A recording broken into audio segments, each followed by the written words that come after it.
I don't know anything about life. But maybe if I do know something, it's that every moment asks us to go deeper into love. Like every moment of our existence. Like truly.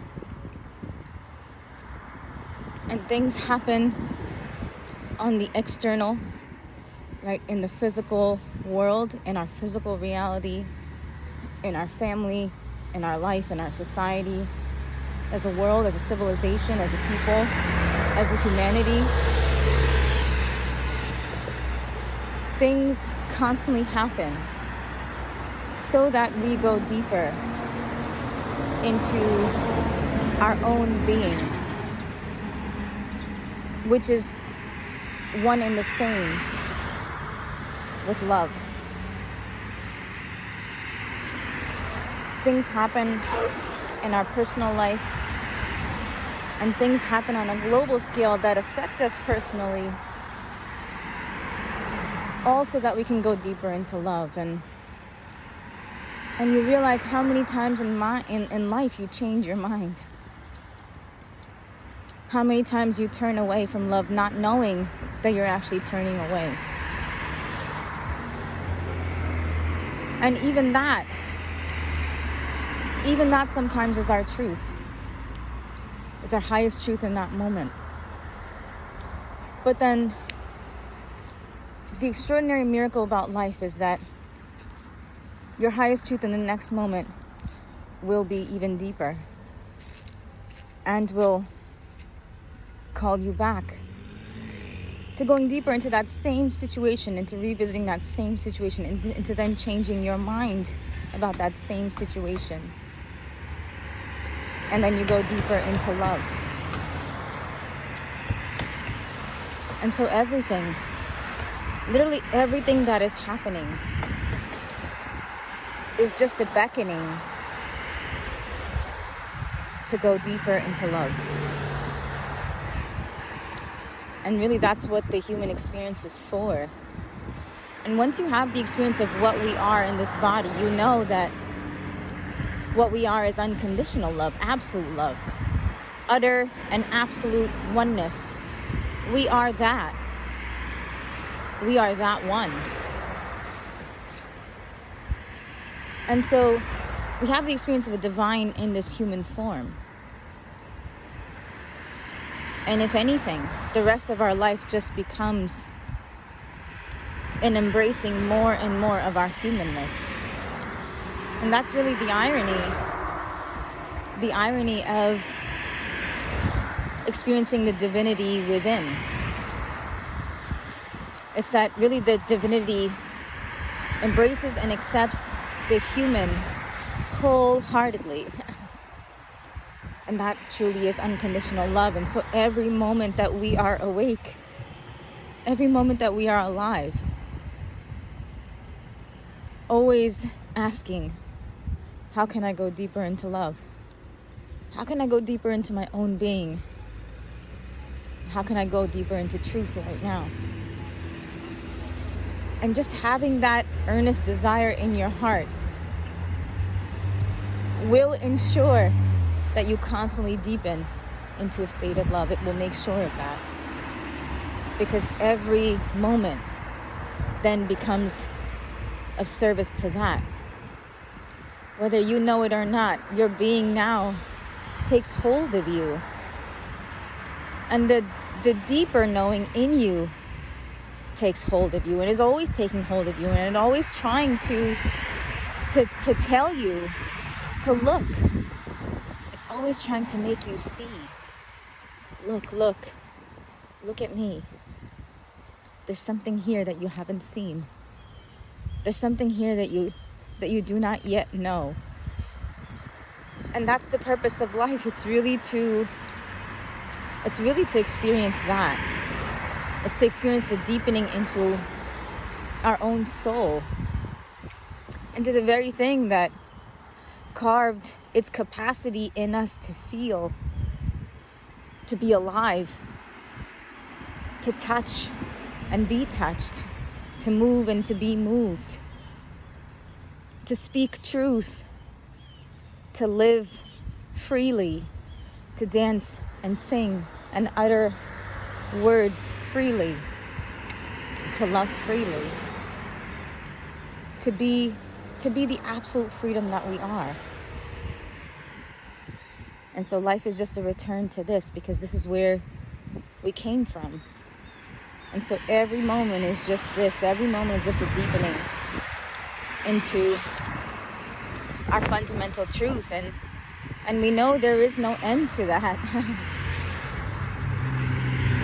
Life is simply a pursuit. And that's why there's no end to anything.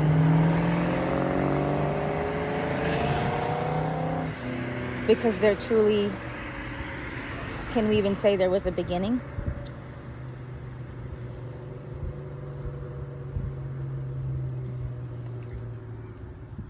It just feels like everything just is and always has been.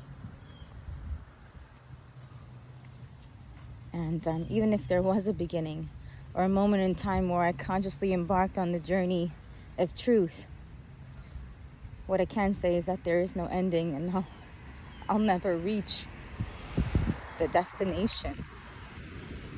And that alone is so beautiful. The fact that I'll never get there. The fact that I'll never know. The fact that I'll never have the answer.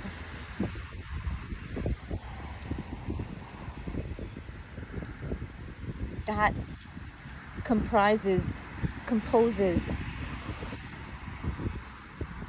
the true mystery and majesty of life, the magic of life, the royalty of life, the beauty, the sheer beauty of the unknown. Simply that I'll never know. And there's a peace in that. There's a sweet, sweet surrender. There's also a heartbreak in that. Am I doing the right thing in not helping? Or am I doing the right thing in helping?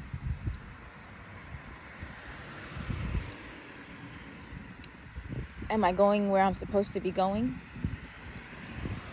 And is there even a place where I'm supposed to be going? There's a beautiful relief, and there's a deep peace in the not knowing. And maybe it's for that deep peace that we haven't been allowed to know. And the more you don't know, the more you experience this peace, this utter absolute bliss of just being. We are human beings, not human knowings, not human doings, not even human thinkings. And so that settles all, relieves all, ceases all, and leaves absolute and utter peace. You don't need to know anything, because truly, you can't know anything. Not in the way that you think you can. True knowing isn't happening in the form of observable thought, in thoughts that arise. True knowing is in the being. It's somewhere in the being, somewhere that we can't quite locate, and that we'll never be able to. And when we say things like, I don't know how I know that, or that's so strange that I just said that, or that's so weird that I just felt that or did that,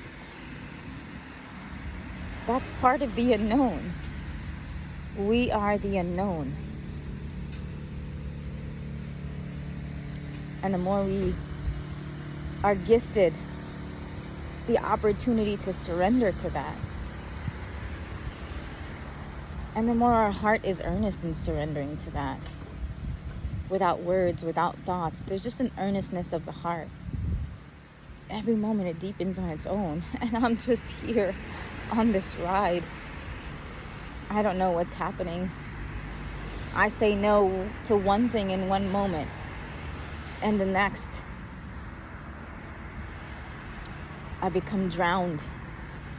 That no becomes drowned in my heart, in my being.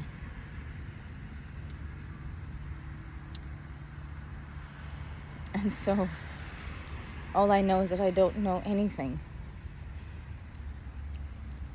And there's such a peace in that because I know that I don't know anything. I know nobody knows anything. But there's still the possibility to entertain, to consider, to think, to discover, to explore. Everything still is. But at the core of it is just utter bliss. And that bliss, oh my gosh, is the definition of unconditional love. I don't know myself or anyone else or anything or the world, but I do know unconditional love.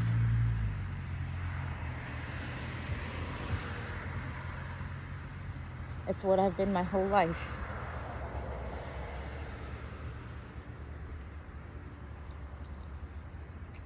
And this is just a return home.